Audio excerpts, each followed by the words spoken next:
ಆಸ್ತಿಗೋಸ್ಕರ ಚಿಕ್ಕಮ್ಮನ ಮೇಲೆ deadly attack ಮಾಡಿದ್ದು ಅಲ್ಲದೆ ಆಕೆ ವಾಸ ಇದ್ದಂತಹ ಮನೆಯನ್ನ ಕೂಡ ಧ್ವಂಸಗೊಳಿಸಲಾಗಿದೆ. ಆಸ್ತಿ ವ್ಯಾಜ್ಯ ಎಕ್ಸ್ಟ್ರೀಮ್ಗೆ ಹೋಗಿರೋದು. ಹಾಸನದ ಸಂಕೇನಹಳ್ಳಿ ಗ್ರಾಮದಲ್ಲಾಗಿರೋ ಘಟನೆ ಇದು. ಹಲ್ಲೆ ನಡೆಸಿ ಮನೆಯಿಂದ ದುರುಳರು ಈ ಚಿಕ್ಕಮ್ಮ ಇರ್ತಾರೆ, ಅವ್ರ ಚಿಕ್ಕಮ್ಮ ಅವ್ರನ್ನ ಹೊರ ಹಾಕಿರ್ತಾರೆ. ಅಶ್ವಿನಿ ಎಂಬ ಆಕೆಯನ್ನ ಮರಿಗೌಡ ಅನ್ನೋರು ಎರಡನೇ ವಿವಾಹ ಆಗಿರ್ತಾರೆ. 2 ವರ್ಷಗಳ ಹಿಂದೆ ಮರಿಗೌಡ ಅವರು ಸಾವನ್ನಪ್ತಾರೆ. ಸೊ ಅವ್ರ ಹೆಸರಲ್ಲಿ ಒಂದಷ್ಟು ಆಸ್ತಿಗಳಿರುತ್ತೆ. ಈಗ ತಂದೆ ಆಸ್ತಿಯನ್ನು ಬಿಟ್ಕೊಡ್ಬೇಕು ಅಂತ ಹೇಳಿ ಮೊದಲ ಪತ್ನಿ ಮಕ್ಕಳು ಎರಡನೇ ಪತ್ನಿ ಮೇಲೆ ಅಟ್ಯಾಕ್ ಮಾಡಿರೋದು. ಅಂದರೆ ಚಿಕ್ಕಮ್ಮ ವರಸೆಯಲ್ಲಿ ಚಿಕ್ಕಮ್ಮ ಆಗಬೇಕು, ಅವ್ರ ಮೇಲೆ ಅಟ್ಯಾಕ್ ಮಾಡಿರೋದು. ಇಷ್ಟು ಮಾತ್ರ ಅಲ್ಲ, ಅಶ್ವಿನಿ ಅವರ ಮನೆಯನ್ನು ಕೂಡ ಚಂದನ್ ಹಾಗೂ ಚೇತನ್ ಅಂತ ಅಟ್ಯಾಕರ್ಸ್ ಯಾರಿದ್ದಾರೆ ಅವರು ಧ್ವಂಸ ಮಾಡಿರೋದ್ರ ಡೀಟೇಲ್ಸ್ ಲಭ್ಯ ಆಗ್ತಾ ಇದೆ.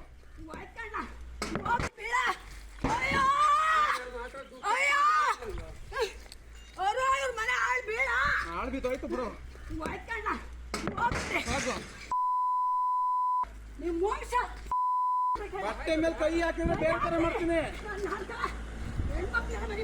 ಯಾರು ಹೆಣ್ಮಕ್ಳು? ನೀನ ಹೆಣ್ಣು, ನೀನ ಹೆಣ್ಣು.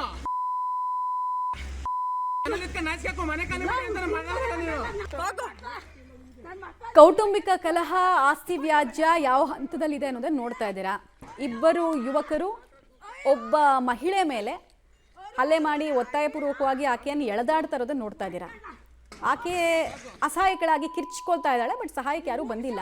ಮತ್ತು ಮನೆಯೆಲ್ಲ ಭಾಗಶಃ ಹಾನಿಯಾಗಿರೋದ್ರ ಡೀಟೇಲ್ಸ್ ಕೂಡ ಸಿಗ್ತಾ ಇದೆ. ಮತ್ತು ಆಕೆಗೆ ಸಂಬಂಧಪಟ್ಟಂತಹ ಕೆಲ ಬೆಳೆಗಳು ಎಲ್ಲಾನು ನಾಶ ಮಾಡಿರೋದು, ಹುಲ್ಲಿನ ಬಣವೆಗೆಲ್ಲ ಬೆಂಕಿ ಹಚ್ಚಿರೋದು ಕಾಣಿಸ್ತಾ ಇದೆ. ತನ್ನ ತಂದೆಗೆ ಸೇರಿರುವಂತಹ ಆಸ್ತಿ ಬಿಟ್ಕೊಡ್ಬೇಕು ಅಂತ ಚಿಕ್ಕಮ್ಮನ ಹತ್ರ ಇವ್ರು ಬಂದಿರೋದು. ಡೀಟೇಲ್ಸ್ ಕೊಡ್ತಾರೆ ಶಶಿಧರ್. ಈಗ ಈ ಆಸ್ತಿ ಏನಿದೆ ಇದು ಪಿತ್ರಾರ್ಜಿತ ಆಸ್ತಿಗೋಸ್ಕರ ಇವರು ಫೈಟ್ ಮಾಡ್ತಿರೋದ ಈ ಹಂತಕ್ಕೆ, ಅಥವಾ ಸ್ವಯಾರ್ಜಿತಾನ? ಏನೇನು ಮಾಹಿತಿ ಇದೆ? ಆಮೇಲೆ ಲೀಗಲ್ ಆಗಿ ಎರಡನೇ ಮದುವೆ ಆಗಿದ್ರಂತ ಮರಿಗೌಡ ಅವರು, ಏನ್ ಮಾಹಿತಿ ಇದೆ?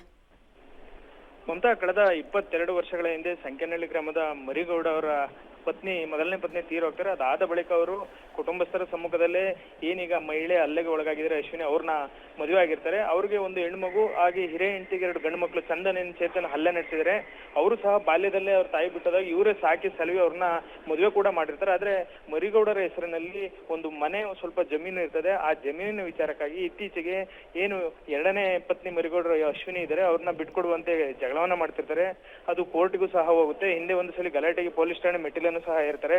ಆದ್ರೆ ಮೊನ್ನೆ ಏಕಾಏಕಿ ಬಂದಂತಹ ಚಂದನ್ ಹಾಗೂ ಚೇತನ್ ಇಡೀ ಮನೆಯನ್ನ ಧ್ವಂಸಗೊಳಿಸ್ತಾರೆ. ಅಲ್ಲಿರ್ತಕ್ಕಂತಹ ಮೆಕ್ಕೆಜೋಳದ ಬಣವೆ ಇರ್ಬೋದು, ಹುಲ್ಲಿನ ಮೆದೆ ಇರ್ಬೋದು, ಎಲ್ಲವಕ್ಕೂ ಸಹ ಬೆಂಕಿಯನ್ನ ಹಚ್ತಾರೆ. ಅಲ್ಲದೆ ಇದನ್ನ ಪ್ರಶ್ನೆ ಮಾಡ್ಲಿಕ್ಕೆ ತಡಿಲಿಕ್ಕೆ ಹೋದಂತಹ ಅಶ್ವಿನಿ ಅವ್ರನ್ನ ಮಹಡಿಯ ಮೆಟ್ಟಿಲಿನಿಂದ ತಳ್ಳಿ ಗಾಯಗೊಳಿಸ್ತಾರೆ.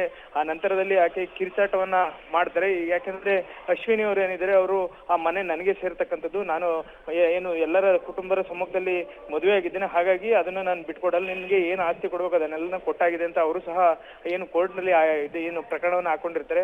ಆದ್ರೆ ಈಗ ಏಕಾಏಕಿ ಮಹಿಳೆ ಮೇಲೆ ಆಸ್ತಿ ವಿಚಾರವಾಗಿ ಅವರ ಮೊದಲನೇ ಹೆಂಡತಿ ಮರಿಗೌಡರ ಮೊದಲನೇ ಹೆಂಡತಿ ಮಕ್ಕಳು ಹಲ್ಲೆ ಮಾಡಿರ್ತಕ್ಕಂಥದ್ದು. ಈ ವಿಡಿಯೋವನ್ನ ಅವರ ಕುಟುಂಬಸ್ಥರೇ ಮಾಡಿದ್ದಾರೆ. ಯಾವ ರೀತಿ ಹಲ್ಲೆ ಮಾಡಿದ್ದಾರೆ ಅಂದ್ರೆ ಒಂದು ರೀತಿ ಮೃಗೀಯ ವರ್ತನೆಯನ್ನೇ ತೋರಿದ್ದಾರೆ ಅಂತ ಹೇಳ್ಬೋದು. ಈಗ ಹಾಸನ ಗ್ರಾಮಾಂತರ ಪೊಲೀಸ್ ಠಾಣೆಯಲ್ಲಿ ಈ ಪ್ರಕರಣ ದಾಖಲಾಗಿ ಚಂದನ್ ಹಾಗೂ ಚೇತನ್ ಇಬ್ಬರನ್ನು ಸಹ ಪೊಲೀಸರು ಬಂಧಿಸಿ ತನಿಖೆಯನ್ನ ಮುಂದುವರಿಸಿರ್ತಕ್ಕಂಥದ್ದು. ಮಮತಾ, ಧನ್ಯವಾದ ಶಶಿಧರ್ ತಮ್ಮ ಮಾಹಿತಿಗಾಗಿ.